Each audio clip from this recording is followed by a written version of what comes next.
Hello, stage phobia audio story চ্যানেলে তোমাদের সকলকে স্বাগত। তোমরা সবাই কেমন আছো? আমার গল্পগুলো শুনতে তোমাদের কেমন লাগছে এটা জানতে আমি অধীর আগ্রহে অপেক্ষা করছি। তোমরা অবশ্যই আমাকে জানিও তোমাদের গল্পগুলো শুনতে কেমন লাগছে।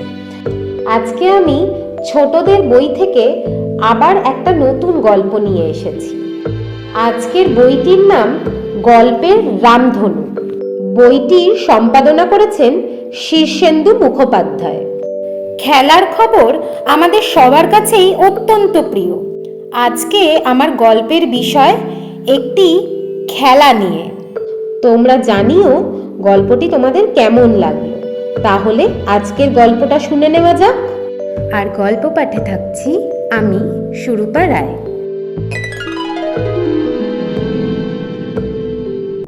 আজকের গল্পটির নাম হলো মানবেন্দ্র বন্দ্যোপাধ্যায়ের ঠিক যেন এক গল্প।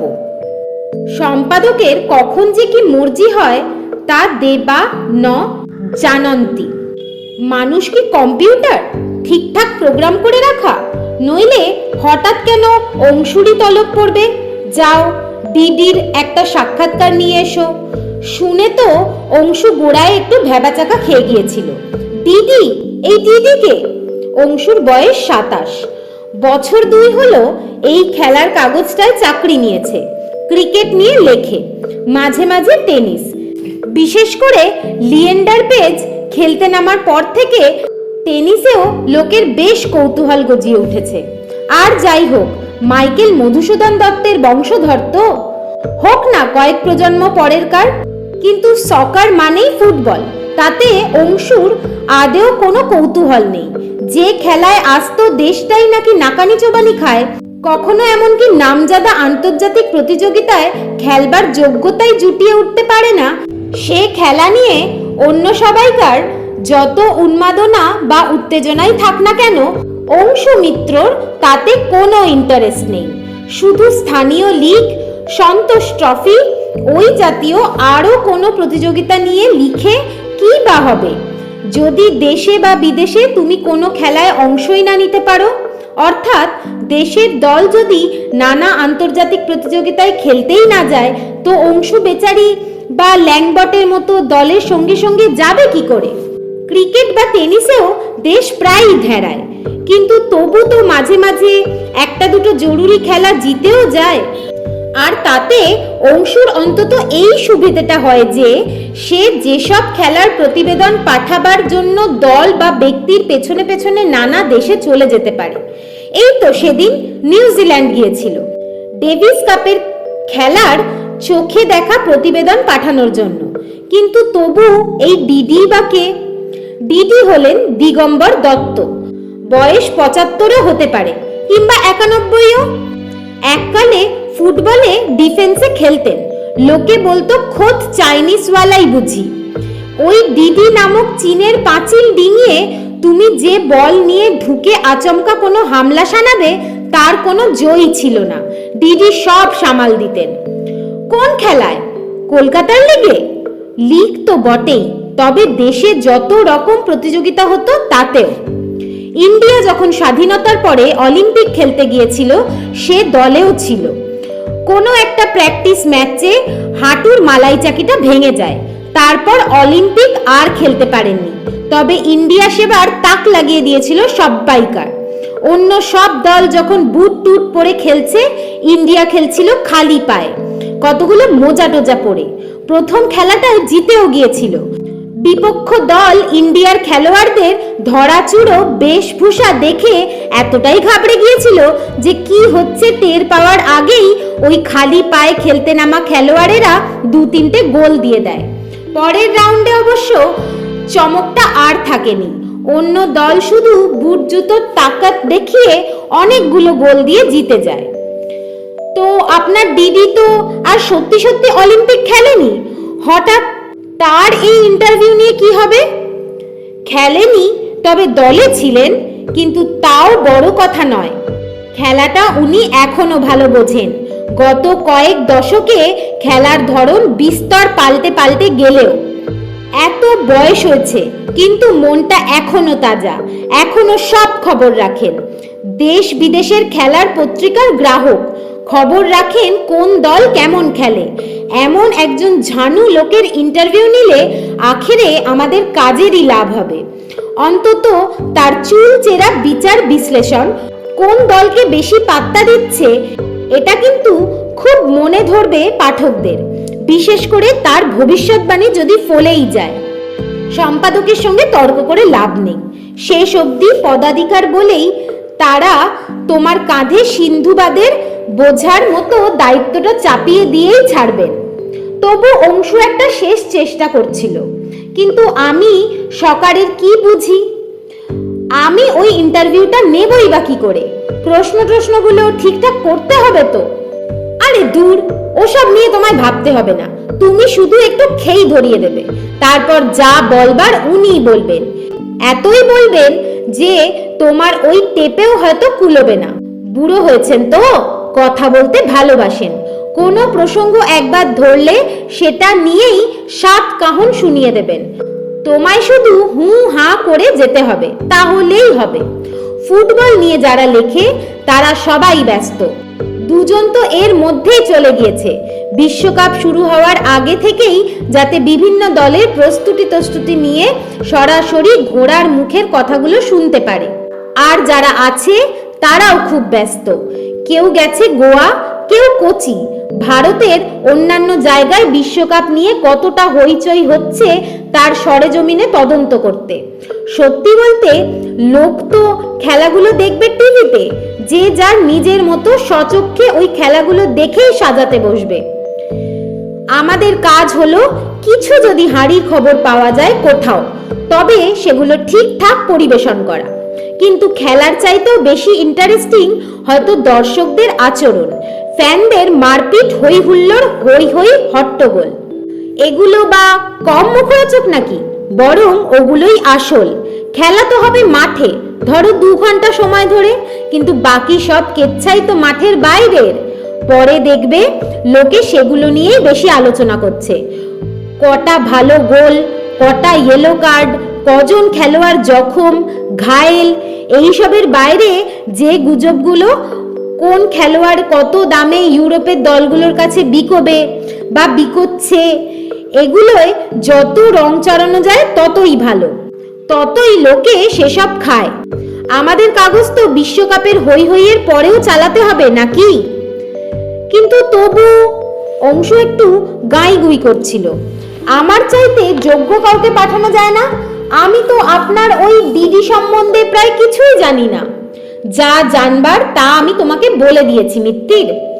এবার সম্পাদক নবকুমার চট্টরাজের গলা একটু বুঝি গম্ভীরী হয়ে এসেছে, বিশেষত অংশুকে যখন নাম ধরে না ডেকে তিনি মিত্তির বলে ডাকেন, তখন বুঝতেই হয় যে কোথাও কোনো বেফাস কথা সে বুঝি বলে ফেলেছে।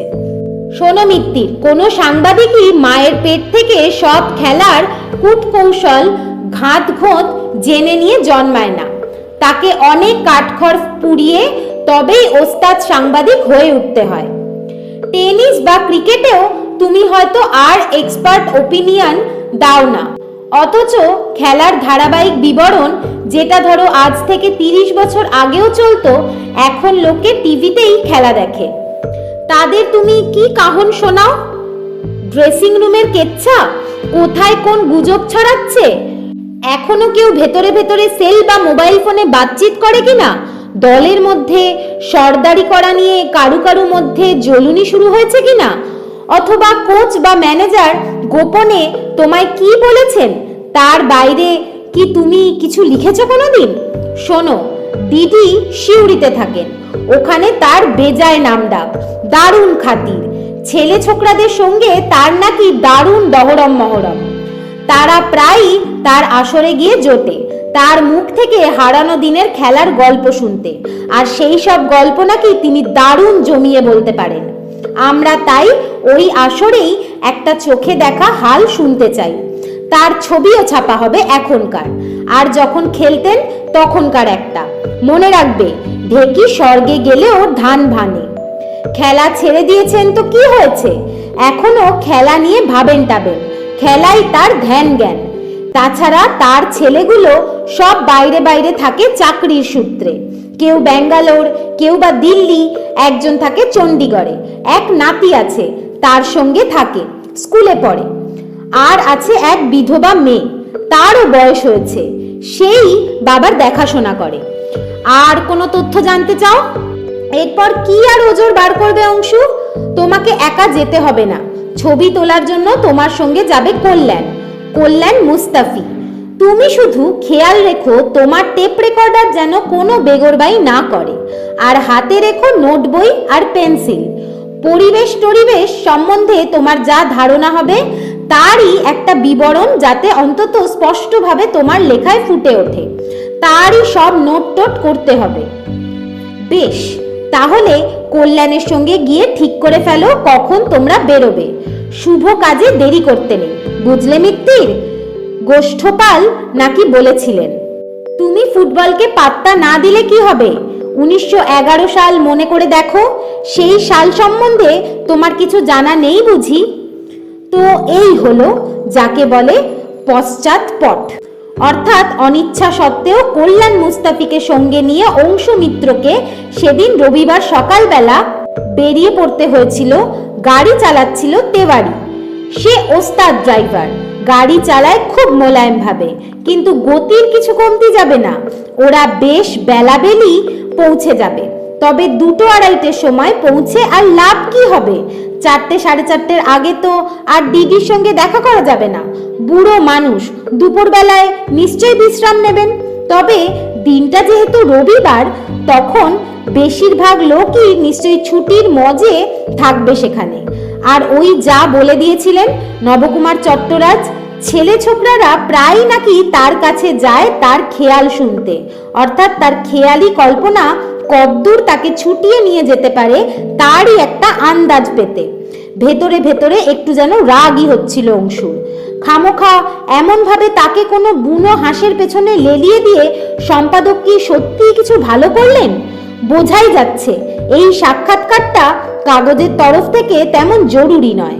তা যদি হতো তো এই ইন্টারভিউ নিতে যেত ঝানু কিংবা ঘাঘু কোনো সাংবাদিক, যে ফুটবলের সব সুলুক সন্ধান রাখে। তো ওই যে বললেন, তারা সব কেউ গেছে কোচি কিংবা কেউ গেছে গোয়া। অগত্যাই অংশুর তলব পড়েছে, ছাই ফেলতে শত ছিদ্র একটা ভাঙা কুলোর। সরেজমিন তদন্তে না বেরুলে যে কোনো কিছু সম্বন্ধে দূর থেকে আন্দাজ করা যায় না। সেটা অংশ টের পেলে যখন 4:30 নাগাদ দিদির বাড়ির সামনেটায় এসে তাদের অফিসের গাড়ি থামলো। ঝকঝকে একটা দোতলা বাড়ি, বেশ বড়ই, সামনে ছোটখাটো একটা ফুলের বাগান। কেউ একজন যে এই বাগানের যত্ন করে তা তো দেখেই বোঝা যায়। সেটা বোঝা গেল যখন দেখা গেল এক বুড়ো ভদ্রলোক, টেকো মাথায়, হাতে গোনা যায় যত চুলে আছে সবই সাদা, একটা নল থেকে ঘুরে ঘুরে জল দিচ্ছে ঘাসে। তারপর গাছগুলোতেও এই বিষম গরমে জল খাওয়াতে ভুলছেন না। গেট খুলে তাদের ঢুকতে দেখে ভদ্রলোক একটু প্রশ্নের ভঙ্গিতেই তাকালেন। অংশু বললেন, নবকুমার বাবু আপনাকে বোধহয় ফোনে আমাদের আসবার কথা বলেছিলেন। আমরা তার কাগজটার তরফ থেকেই আসছি। আমার নাম অংশু, আর ইনি কল্যাণ। ছবি টবি তোলেন। কল্যাণের অন্যভাবে পরিচয় না করিয়ে দিলেও চলতো, কেননা সে ততক্ষণে ক্যামেরা বাগিয়ে দিদির ওই বাগিচা সেবকের ভূমিকায় গোটা 2-3টে ছবি তুলে ফেলেছেন। ওহ আচ্ছা, আসুন আসুন, এই হোস পাইপটা আমি বরং একটু সামলে রেখে আসি। আপনারা ততক্ষণ সোজা বারান্দায় চলে যান, সেখানে বসবার ব্যবস্থা আছে। বসবার ব্যবস্থা ভালোই, একটা ইজি চেয়ার, সেটা সম্ভবত দিদির নিজস্ব, হেলান টেলান দিয়ে বসবার জন্য গোটা কয়েক চেয়ার, একটা সরু লম্বা তক্তপোষ, মানে বেঞ্চিও হতে পারত, কিন্তু তার উপরই জাজিম গোছের একটা কিছু পাতা, উপরে একটা বাহারি চাদর, গোটা কয়েক জল চৌকি, অর্থাৎ সব মিলিয়ে এলাহি কারবার। তারা যখন ঘুরে ঘুরে সব দেখছে আর কল্যাণের ক্যামেরাও তার ব্যবস্থা দেখাচ্ছে, দিদি এসে উঠলেন বারান্দায়। বসুন বসুন, আমি একটু হাত পা ধুয়ে আসি, চাও দিতে বলে আসি গিয়ে। আমি নিজে তো এই সময় বিকেলের চা খাই। সামনের ঘরের পর্দাটা সরিয়ে তিনি ঘরের ভেতর অদৃশ্য হয়ে যেতেই কয়েকজন ছেলে হই হই করতে করতে এসে ঢুকলো। তাদের ভাবভঙ্গি দেখে বোঝা গেল তারা কেউই অনাহত অতিথি নয়, প্রায় এখানে এসে আসর জমায়। অতগুলো চেয়ার, জলচৌকি আর ওই যে তক্তপোষ না বেঞ্চি কি একটা, তাদের মানেও বেশ বোঝা গেল। দিদি আড্ডা দিতে ভালোবাসেন, ছেলেরাও তাকে পছন্দ করে, প্রায় আসে তারা। আর নয়তো ফাঁকা বারান্দায় বসে বসে দিদি সূর্যাস্ত দেখেন, দেখার সুবিধেও আছে। বাড়ির ঠিক মুখোমুখি কতগুলো গাছপালা, তারপরে একটা মাঠ, তার দুদিকে দুই গোলপোস্ট দেখে বোঝা গেল ওখানে খেলাধুলো হয়। মাঠের এক পাশে একটা ফাঁকা জায়গায় দুটো খুঁটি পেতে ভলিবল নেট টাঙানো আছে, যা গোছগাছ করা সব।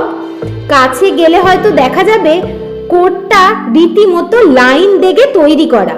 আজকাল জমির যা আকাল, সবখানে যেভাবে ব্যাঙের ছাতার মতো বাড়ি গজাচ্ছে, দেশলাইয়ের খোলের মতো এক একটা ফ্ল্যাট বাড়ি, তাতে এই খেলার মাঠটা বাঁচিয়ে রাখাই মুশকিল হতো।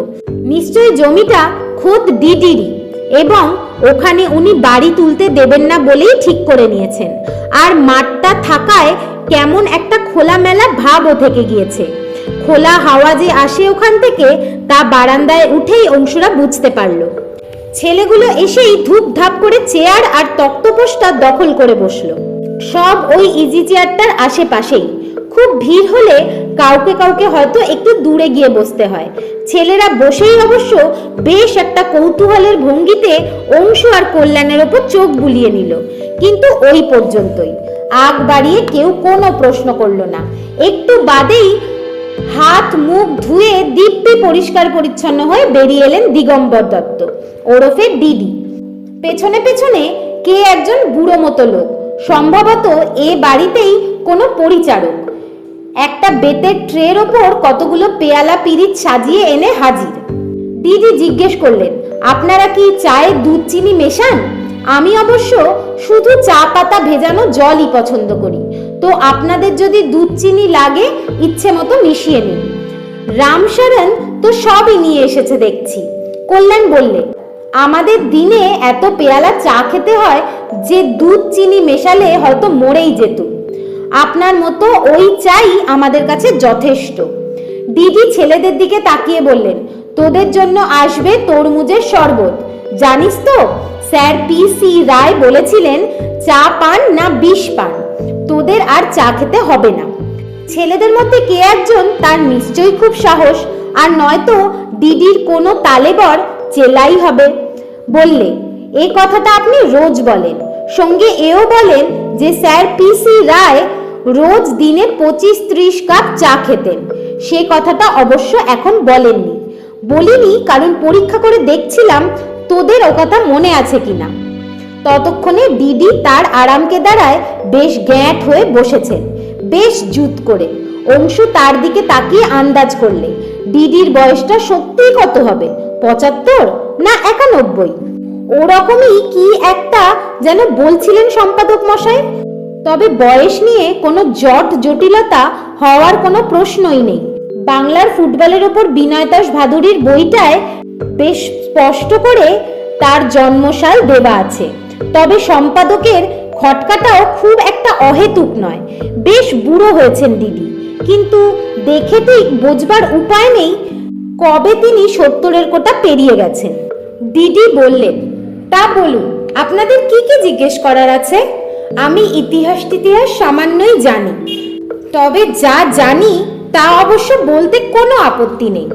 এবারকার বিশ্বকাপ কোন দল জিতবে বলে আপনার মনে হয়? সরাসরি একেবারে মোক্ষম প্রশ্নটাই। আমি কিন্তু কোনো গণৎকার টনৎকার নই, কিংবা কোনো মুনি ঋষিও নই। ভবিষ্যৎ সম্বন্ধে আমি কি জানি? না না, আমি ঠিক ওভাবে প্রশ্ন করিনি।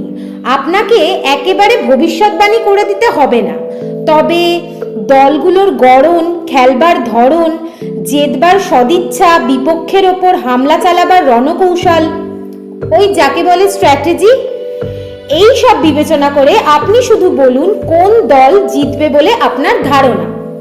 শুধু ধারণা হলেই চলবে তো? পাঁজি পুঁথি মিলিয়ে কিছু বলতে হবে না তো? দিদি প্রায় যেন হো হো করেই হেসে উঠলেন। তা ভারতীয়দের ফুটবল সম্বন্ধে এত উৎসাহ কিংবা কৌতূহল কেন? এই প্রশ্নটার একটা সদুত্তর আমায়ও তো দিন, তারপর না হয় আপনার প্রশ্নটা নিয়ে ভাববো। অংশু বললে, আপনাকে আমি আর কতটুকুই বা বলতে পারি, তবে এইটুকু শুধু জানাই, খেলা কিন্তু নির্দিষ্ট একটা মাঠের মধ্যে, সীমানার মধ্যেই নয়, তার অনেকটাই হয় বাইরে। সত্যি বলতে আসল খেলা হয় বাইরেই।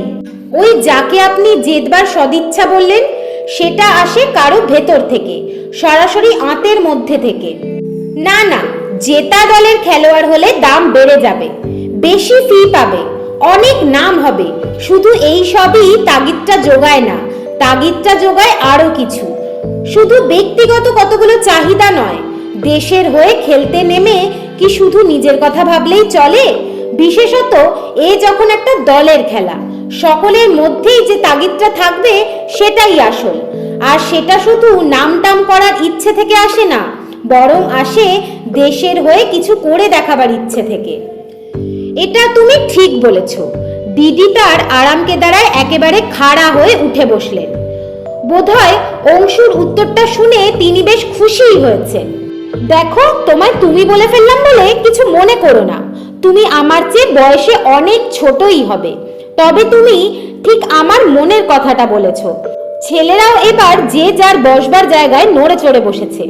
মাঠের বাইরের খেলাটা এবার খুব জমবে বলে মনে হয়। কল্যাণও হাত গুটিয়ে বসে নেই, সে তার ক্যামেরা নিয়ে খুঁত খুঁত করেই চলেছে। এমনকি ছেলেদের এই উৎসুক উৎসাহের একটা ছবি তুলতেও সে ভোলেনি। অংশু তাড়াতাড়ি বললেন, না না, তুমিই তো বলবেন। আমি তো আপনার কাছে জানতেই এসেছি, শিক্ষার্থী মাত্র। দেখো, দিদির গলায় এবার একটা অন্যরকম উত্তেজনার ঈষৎ আভাস। এই কথাটা আমি সবাইকেই বলেছি, ইনি ঠিকই বলছেন, মাঠের বাইরের গরজটাই আসল। সেটার উৎস কি তা নির্ভর করে পরিবেশ, প্রতিযোগিতার ধরন, ঐতিহ্য, পরম্পরা সব কিছুর ওপর। সেই যে 1911 সালে গোষ্ঠপালদের দল একটা ইতিহাস তৈরি করেছিল খেলার মাঠে, সেটা কি নিছক দুদিকে দুই গোলপোস্টের চৌহদ্দির মাঝখানে থমকে থেমে গিয়েছিল, নাকি তার চাইতেও বেশি কিছু ছিল? আমরা তো জানি তার চেয়ে অনেক বেশি, অনেক বড় কিছু করে ফেলেছিল সেই দল। তা নিয়ে পরে কত কি লেখাজোখা হয়েছিল, সেই গরজটাই আসল। কিন্তু প্রমাণ করে দেখানো, নিজের খেলার নৈপুণ্যই শুধু নয়, এটাই প্রমাণ করা যে ওহে, যারা আমাদের ওপর দাপিয়ে বেড়াচ্ছ, আমাদের ওপর তোমার চাবুক তুলে ধরছো, আমরাও তোমাদের চেয়ে কম যাই না, তোমাদের আমরা রেয়াত করি না।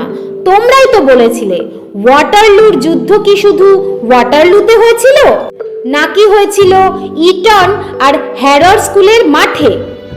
একটা ছেলে ফস করে জিজ্ঞেস করে বসলো, 1911 খেলার সঙ্গে পরাধীন ভারতের আত্মগরিমা প্রতিষ্ঠার একটা প্রশ্ন জড়িয়ে গিয়েছিল, কিন্তু এবারকার বিশ্বকাপে যারা খেলছে তারা তো আর পরাধীন দেশ নয়।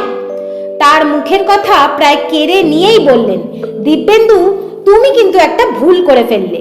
বিশ্বকাপে যারা খেলছে তাদের বেশিরভাগই হলো প্রাক্তন উপনিবেশ। সে কথা যদি বাদও দাও, তাহলেও মনে রেখো তাদের স্বাধীনতা নিছক কাগজে কলমে। তাদের দেশের আর্থিক ব্যবস্থা, শাসনরীতি, নীতির গড়ন কি হবে তা ঠিক করে দেয় বাইরের লোকই।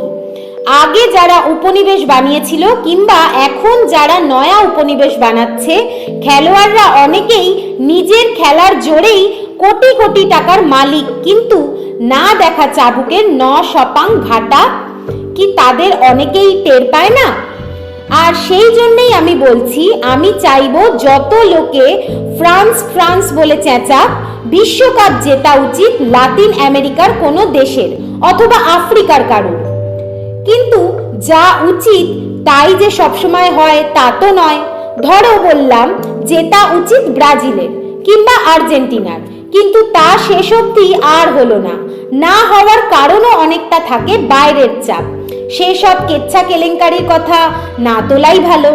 কথার খেইটা আবার তুলে নেওয়ার চেষ্টা করলেন অংশু।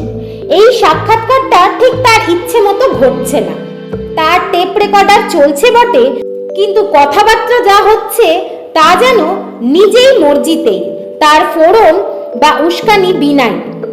তাহলে আপনি বলছেন এবার জিতবে ব্রাজিল কিংবা আর্জেন্টিনা? না না, ঠিক তা আমি বলিনি। দিদি ঘাড় নাড়লেন। আমি বলছি এদের কারুর জেতা উচিত। শেষ মুহূর্তে নানা রকম অঘটন ঘটে যেতে পারে, কিন্তু কেউ জখম হলো, কাউকে বা দেখিয়ে দেওয়া হলো লাল কার্ড, কেউ বা খেলার দিনে সকালেই অসুখ বাঁধিয়ে বসলো, কত কি হতে পারে। ওই লাল হলুদ কার্ডগুলো সব সময় নিরপেক্ষতার নজির নয়। রেফারিরাও মানুষ কিংবা অমানুষ বলে নানা রকম গোল বেঁধে যেতে পারে। ফাউল দিল না, অফসাইডের বাঁশি বাজালো না, ভরং করে পেনাল্টি দিল, কাজেই খেলার শেষ ফলাফলও বাইরের অঙ্গুলি হেলানে বা বাঁশির আওয়াজে হয়। তার মানে আপনি বলতে চাইছেন খেলার পরিচালনাতেই কোথাও ফাঁক ফোকর গোজামিল আছে? অংশুর জিজ্ঞাসা। তোমরা এত খবর রাখো আর এটুকু রাখো না? সবই তো টাকার খেলা। কিংবা কারো কারো আস্তিনে হয়তো অন্য সব তাস লুকোনো আছে। এবার কল্যাণ বললে, অর্থাৎ আপনি বলতে চাইছেন যে ঠিকভাবে খেলা চালানো হলে লাতিন আমেরিকার দেশই জিতবে? হ্যাঁ, তাই তো মনে হয়। এটা বলতে পারো আমার একটা অকারণ দুর্বলতা। যুক্তি টুক্তি ঠিক বালাই নেই তার, তবে তার পেছনে একটা কারণ অন্তত আছে। কারণ আছে? অংশুর বিস্মিত গলা। তাহলে সেটাই আমাদের খুলে বলুন। এই যে একটু আগে বলছিলাম যে ভারত তো বিশ্বকাপ খেলার যোগ্যতাই অর্জন করে উঠতে পারে না, তবে আমাদের এখানে বিশ্বকাপ নিয়ে এমন হই হট্টগোল পড়ে গেছে কেন? একটু ভুলই বলেছিলাম। অন্তত একজন ভারতীয় বংশোদ্ভূত খেলোয়াড় বিশ্বকাপ খেলেছে। হ্যাঁ, এই আওয়াজটা হলো সমস্বরে। হ্যাঁ, যে খেলেছে সেটা জানবার জন্য একটু পিছিয়ে যেতে হবে আমাদের, একেবারে প্রথম মহাযুদ্ধের সময়। তোমরা কি কেউ বোমাগাতামারু জাহাজের নাম শুনেছ? বোমাগাতামারু? অংশু একটু অবাক হয়ে বললে, যে জাহাজ করে পাঞ্জাব থেকে শিখ আর মুসলমানরা কানাডার ভ্যানকুভারে গিয়ে পৌঁছেছিলেন, কিন্তু কানাডা সরকার যে জাহাজ থেকে কাউকে তাদের ডাঙায় নামতে দেয়নি। হ্যাঁ, তারই কথা বলছি। প্রথমে সে জাহাজ গিয়েছিল সান ফ্রান্সিসকোয়। সেখানেও মার্কিন সরকার তাদের তীরে ভিড়তে দেয়নি। তখন ওই পশ্চিম উপকূল ধরেই তারা চলে আসে ব্রিটিশ কলম্বিয়ার ভ্যানকুভারে। সেখানে দিনের পর দিন ডাঙা থেকে দূরে তাদের আটকে রাখা হয়। তাদের চারপাশে টহল দেয় নৌবাহিনীর জাহাজ, কোস্ট গার্ডরা। খাবার দাবার ফুরিয়ে যায়, জলের কষ্টে সবাই হন্যে। শেষটায় ইতিহাস বলে, সবাই অসুখে পড়েছে দেখে দয়া করে, মনে রেখো, করুণা করে কাউকে কাউকে কানাডায় নামতে দেওয়া হয়। বাকিদের সব শুদ্ধ জাহাজ ফেরত পাঠিয়ে দেওয়া হয় ভারতবর্ষের উদ্দেশ্যে। সেটা শেষ অবধি এখানে বজবজে এসে পৌঁছয়। তারপর কি ভীষণ শোরগোল উঠেছিল, কত বড় একটা রাজনৈতিক আন্দোলন হয়েছিল, সেটা যে কোনো ভদ্রগোছের ইতিহাস বইতে জানতে পাবে। তো তার সঙ্গে কোনো ভারতীয় বংশোদ্ভূত কারো বিশ্বকাপের খেলার কি সম্পর্ক? অংশু প্রায় নাছোড় কোনো সাংবাদিক হয়ে উঠেছে যেন। আছে, সে কথাই বলবো তোমাদের। ওই যে প্রায় মাসখানেক বোমাগাতামারু ওখানে ভ্যানকুভারে বেতে আটকে থেকে শুধু সমুদ্রের হাওয়ায় খেয়েই ভিড়মি যেতে বসেছিলেন। তখন একদিন ভোর রাতের দিকে কোস্ট গার্ডদের কড়া নজর এড়িয়ে একজন শিখ জলে ঝাঁপিয়ে পড়ে, গিয়ে ওঠে পর্তুগালের একটা জাহাজে। সেটা ব্রাজিল যাচ্ছিল। ওই জাহাজের লোকেরা ব্রিটিশ সরকারের অত ঘোর প্যাঁচ জানতো না, কিংবা জানলেও পাত্তা দিতে চায়নি। জাহাজটা যাচ্ছিল ব্রাজিলের উত্তর পূর্ব বাইয়ায়। সাও পাওলো কিংবা রিও ডি জেনেইরোর মতো বিখ্যাত নগরগুলোর থেকে বাইয়া অনেকটাই দূরে। সেখানে বিস্তর কালো লোক। তারা এককালে আফ্রিকা থেকে কৃতদাস হিসেবে এসেছিল। তারপর অনেক দিন ধরে কাটাবার পর বিয়ে শাদী করে তারা কেউ আর নিখুঁত কালো থেকে যায়নি। মনে রাখতে হবে, ব্রাজিলেই প্রথম ওই বর্ণসংকররা সরকারি স্বীকৃতি পেয়েছিল। তো বোমাগাতামারুর ওই শিখ ওখানে গিয়ে উঠল। প্রথমে কাজ নিল জাহাজ ঘাটায় মাল খালাস করার। তারপর একটি আফ্রিকান মেয়ের সঙ্গে ভাব হলো, তাকে বিয়ে করলো। তারপর বন্দরের কাজ ছেড়ে দিয়ে চলে গেল কোনো এক কর্নেলের র্যাঞ্চে। না না, কর্নেল সুরেশ বিশ্বাস নয়। ব্রাজিলে যারই টাকা কড়ি আছে, জমি জমা আছে, সেই নিজেকে কর্নেল বলে। কর্নেল হওয়ার জন্য ফৌজে গিয়ে নাম লেখাবার দরকার হয় না। তারই 4 প্রজন্ম পরে জন্মালো ম্যানুয়েল নোরেনিও। ততদিনে শিখদের পাগড়ি টাগড়ি, হাতল, বালা, কৃপান টিপান সব উধাও। নোরেনিও নাম থেকে কে ধরবে যে তার ঠাকুরদা এককালে ছিল নরিন্দর সিং? তো ম্যানুয়েল নোরেনিও বাইয়ার সব ছেলেদের মতোই ফুটবলে তার 2 পাই পাকালো। এমন পাকালো যে কার্নিভালের সময় তার টাচও হলো নজর পড়ার মতো। আর ওই নজর কাড়লো বলেই এক ফুটবল কোচের নজরে পড়ে গেল। তারপর তার উত্থান হলো ঝড়ের গতিতে। তবে ঠাকুরদার বাপ যদি বজবজে এসে খুন হতো ব্রিটিশ পুলিশের হাতে, তবে ম্যানুয়েল নোরেনিও থাকতো কোথায়? অবশ্য প্রশ্ন হতে পারে, সে কি আর ভারতীয় ছিল তারপর? যেমন আফ্রিকা থেকে আসা কৃতদাসরাও ব্রাজিলে আর আফ্রিকি নয়, তারা ব্রাজিলেরই লোক। নোরেনিও পাঞ্জাবি জানে না, উর্দু জানে না, গ্রন্থ সাহেব জানে না, নানক দেব বা কবির জানে না, তবু হয়তো তার মধ্যে কোথাও ভারতীয় রক্তই বইছে। এত সব কথা আপনি জানলেন কি করে? ছেলেদের মধ্যে একজন প্রশ্ন করলে। অংশু শুধল, এর কথা কি ব্রাজিলের ফুটবল খেলোয়াড়দের পরিচিত কোনো বইতে পাওয়া যাবে? অন্তত তারিখগুলো একটু মিলিয়ে নেওয়া যেত। সে কি ইংল্যান্ড বনাম ব্রাজিলের খেলায় গোল করে সেই বোমাগাতা মারু একটা বদলা নিয়েছিল? এই প্রশ্নটা কল্যাণের। তোমরা কি কেউই বুঝতে পারোনি যে আমি এই মাত্র হুট করে আমার মগজ থেকে ম্যানুয়েল নোরেনিওকে বার করে এনেছি? ওরকম কোনো ম্যানুয়েল নোরেনিও হয়তো সত্যি সত্যি নেই কোথাও, কিন্তু হলে কত ভালো হতো বলো দেখি। ঠিক যেন এক গল্প হতো, তবে শুনতো যারা অবাক হতো সবে। দিদির সে কি হাসি, খিলখিল। নোরেনিওকে বানানোর জন্য এতটা ঘুরপথে গেলেন কেন মিছিমিছি? গোয়া, দমন, দিউ থেকেও তো কাউকে ব্রাজিলে পাচার করে দিতে পারতেন। সেই সব জায়গা থেকে অনেকেই তো পর্তুগাল কিংবা ব্রাজিলে চলে গিয়েছিল। অংশু জিজ্ঞেস করলো। না, তাতে হতো না, তাতে এই গল্পটা হতো না। গোয়া স্বাধীনতা ফিরে পাওয়ার পরে যারা গোয়া ছেড়ে ব্রাজিল টাজিল গিয়েছিল তারা ছিল না কুচু বড় লোক, নেটিভদের সঙ্গে মিশতে চাইতো না। আমার দরকার ছিল নেহাতি সাধারণ একজন লোক, যে নিজেকে ফের খুঁজে পাবে ব্রাজিলের ওই কালো কৃতদাসদের বংশধরদের মধ্যেই। আপনি এত চমৎকার গল্প সাজাতে পারেন, অংশু বললে। এমনই চমৎকার যে সত্যি মিথ্যে তফাৎটাও কেমন যেন গুলিয়ে যায়। অথচ আপনি গল্প লেখেন না কেন? বেশ, জানতে চাও?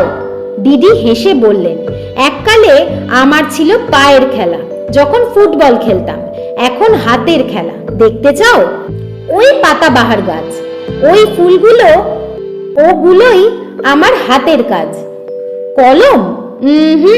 কলমের খাপ আমি খুলবো কি করে? নত্য সত্ত্বেরই কাজ কারবার জানি না আজও। কল্যাণ জিজ্ঞেস করলেন, তাহলে ইন্টারভিউটা কি এখানেই শেষ? আবার কিসের ইন্টারভিউ? ওই ম্যানুয়েল নোরেনিওর পরও? উঠতে উঠতে উত্তরটা দিলে অংশুই। তারপর টেপ রেকর্ডারটার বোতাম টিপে টেপটা থামিয়ে দিয়েছে সে এই মাত্র। এইভাবে ছাড়া কোনো ভারতীয়র বিশ্বকাপে খেলার স্বপ্ন বা ইচ্ছে কখনো পূরণই বা হবে কি করে?